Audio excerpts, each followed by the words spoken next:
ہم تمہارے بہت مشتاق ہو کر نہ فقط خدا کی انجیل بلکہ اپنی جان تک دینے کو راضی تھے۔ ہمارے لیے آج کی پہلی تلاوت مقدس پولس رسول کا پہلا خط تسالونیکیوں کے نام 2 باب 1 سے 8 آیات۔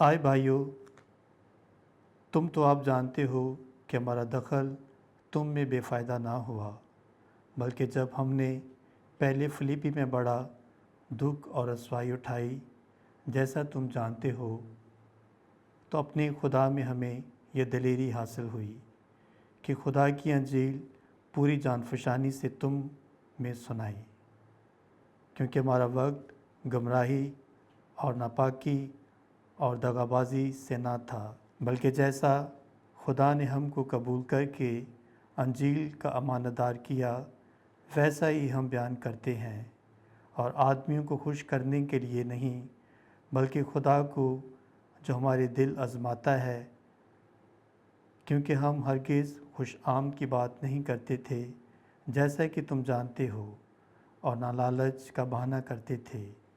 خدا گواہ ہے، اور خواہ تم سے خواہ اوروں سے ہم آدمیوں سے عزت نہیں چاہتے تھے۔ ہم مسیح کے رسول ہو کر تم پر بوجھ ڈال تو سکتے تھے، لیکن ہم تمہارے درمیان نرم دل رہے۔ جس طرح ماں اپنے بچوں کو پالتی ہے، اسی طرح ہم تمہارے بہت مشتاق ہو کر نہ فقط خدا کی انجیل بلکہ اپنی جان تک بھی تمہیں دینے کو راضی تھے۔ پاک کلام کے پڑھے اور جو سنے جانے پر خدا ان کی برکت ہو۔ خدا کا شکر ہو۔ زبور اور اس کا جماعتی جواب۔ اے خداوند، تو مجھے جانچتا ہے اور تو مجھے جانتا ہے۔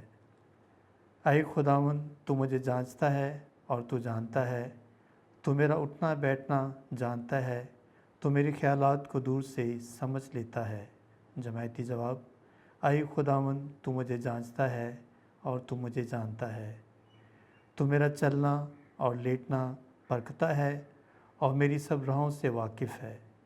اس سے پیشتر کہ کوئی بات میری زبان پر آئے، اے خداوند، تجھے کامل طور پر معلوم ہے۔ جماعتی جواب۔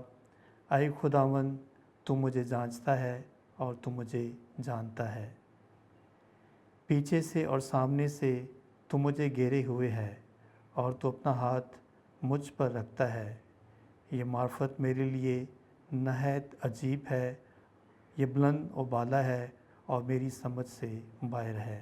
جماعتی جواب۔ اے خداوند، تو مجھے جانچتا ہے اور تو مجھے جانتا ہے۔